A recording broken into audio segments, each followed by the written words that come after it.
All right, guys, what's going on? Welcome in. So, look, Jets general manager, right, Joe Douglas gave his virtual press conference yesterday, and let's be blunt with it. Some of the answers that JD was giving to the media, they were alarming, right? They were alarming for sure. I can only imagine what Jets fans are thinking all across the world when they stumble across these answers, when they, literally look at the words on paper, look at the sentences. Stuff about Gase, backing Gase long term. Joe Douglas and Gase are gonna fix this thing pretty much as a tandem for the future. Him being part of the solution, and Sam Darnold's the quarterback of the future. I mean, some of this stuff is, let's just be honest, like nightmarish. This was not what Jets fans wanted to hear. Okay. So really in this video, I just wanted to cover three bases. One, from a professional standpoint. Two, what I personally think of this whole thing, like what's the actual truth behind it. And then three, if Joe Douglas means what he says, how much of like a panic mode are we actually in right now, like as Jets fans? Okay, so let's talk about the first one, base, professionalism. I thought from that aspect, when you're looking at it from through a lens of Joe Douglas being a responsible, accountable general manager of $1 billion franchise, I think he probably took the right route. As a member of an NFL franchise. And it doesn't even matter if you're, in the NFL, college football, high school football, basketball, hockey, whatever. You never want to go to the media and just trash your guys, throw them under the bus. Oh yeah, they suck. They're the reason why we're horrible. We need to move on from this guy. Yeah, we definitely need to do something about that guy. Stuff like that. It's so rare. It's just so uncommon that it's never going to happen. And if something like that does happen, it's just considered like a low blow. It's unprofessional. So when you look at Joe Douglas through, from that standpoint, a lot of his answers made sense, right? It's the standard vanilla answers that, we hear everybody say. Oh yeah, we need to draft better. We need to do a better job. It was my fault about Robbie Anderson, and Gase is the guy right here, and I'm going to support him, and all that kind of stuff. Just standard run of the mill, nothing exotic about it, nothing out of the ordinary, just all basic, all vanilla, just simple answer.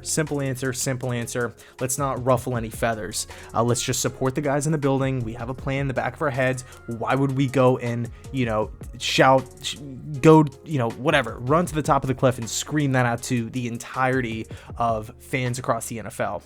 We have a plan. Let's just be quiet about it and move on from there.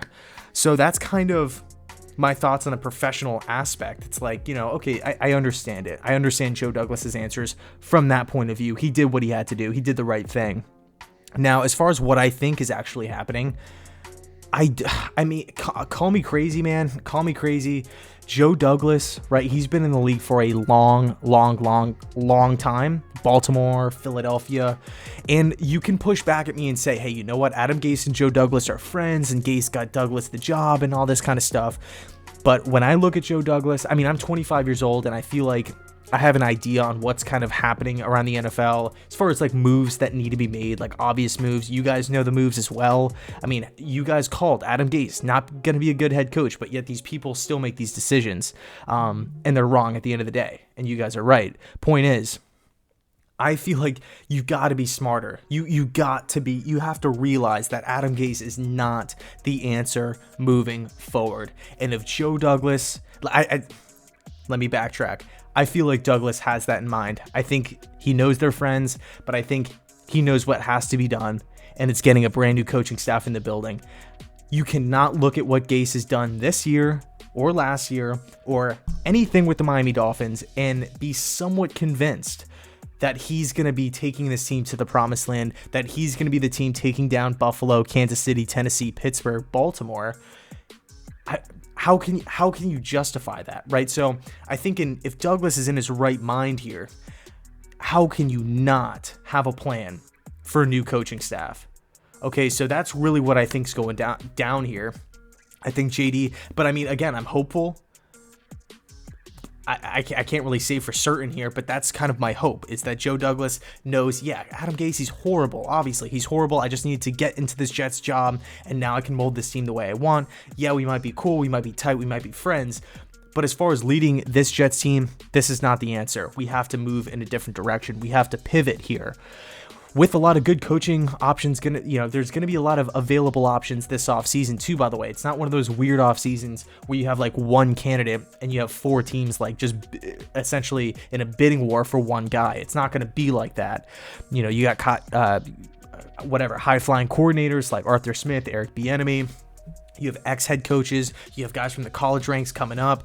There's a lot of talk with a lot of different guys. So if you are Joe Douglas, in my eyes, I feel like Douglas understands, and he has to know what's going on. He has to know what needs to be done. Getting a new coaching staff, finishing with that first pick, drafting Trevor Lawrence, and building from the ground up.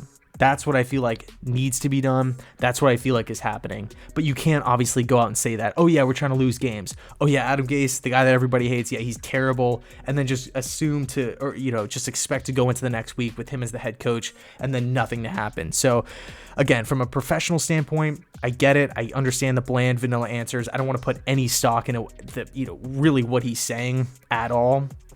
I just don't think that's wise to do as fans.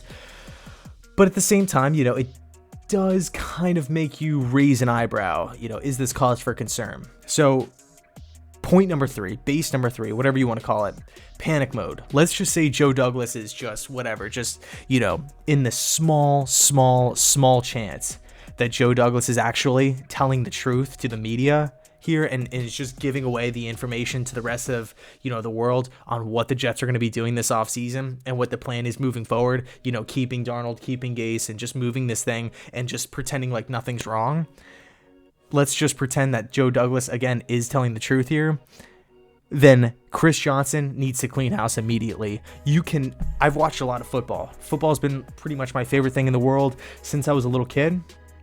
I've seen some bad football, right? Definitely seen some bad football. I'm talking about the pro ranks. The Detroit Lions had a couple really, really bad seasons. The Vikings had a really bad season a couple years, a while ago.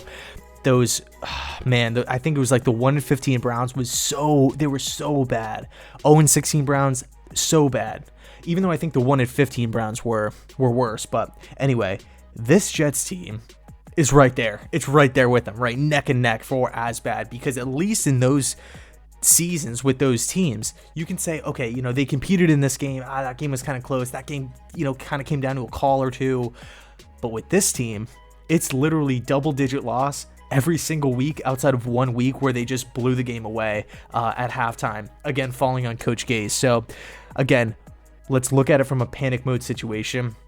If Joe Douglas is being honest here and he's just giving away all this free information on what the Jets are going to be doing, then Chris Johnson needs to pack it in, meet with JD and say, hey, what's going on? And if that's the case, clean house. We got to get a new general manager in the building, because if we cannot realize that if we are so tied to Adam Gase that we are now basing the entire future of this franchise with a very important offseason with the draft and whatnot coming up, and we're still going to ride with Adam Gase, because let's face it, we don't want to be in a situation. The Jets put themselves here, right? Mike McCagnon doing the draft and then getting fired after the draft, and then all these players that McCagnon picked and signed aren't in the future of the plans of the long-term vision of this team. My God, it's so backwards. Like, do you think the Steelers have this problem? No. Do you think the Seahawks or the Patriots or the Baltimore Ravens do? Saints? Nope. Green Bay? Nope. It's the bad teams. It's the bad teams that have these issues, because it's a top-down, it's a trickle-down kind of way of life in the NFL. So I'm kind of ranting here, but anyway, if this is all true, and JD is 100% committed on keeping Adam Gase, and let's extend him, he's doing a great job, and yeah, Sam Darnold's doing amazing, and all we have to do is just get A+ on every draft pick and sign all these players and spend all this money and whatever, then the Jets need to clean house. It's that simple. It does not take a genius to realize that Adam Gase is not a top 10 coach, top 15 coach, top 30 coach in the National Football League. Name one coach worse than Gase right now in the league. Maybe I would take Bill O'Brien over Adam Gase.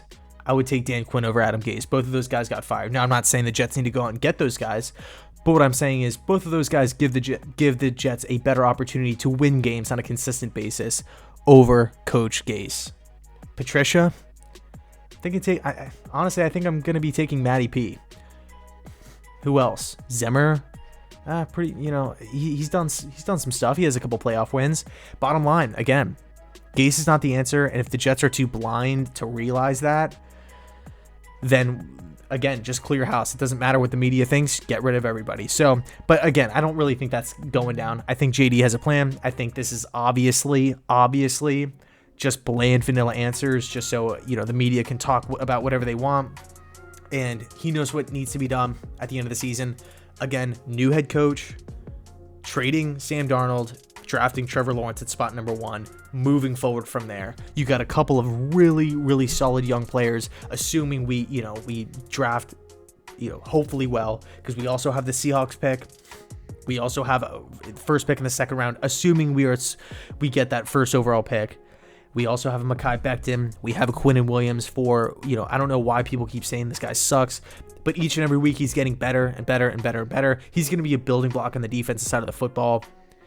So I feel like that's what needs to be done, and that's what's going to happen. So I'll leave it there. Let me know your thoughts down below in the comment section. I know I rambled big time in this video, but definitely kind of wanted to touch on the whole keeping Gase long-term kind of situation that the Jets are finding themselves in. So again, I'll leave it there. Let me know your thoughts down below, and as always, go Jets.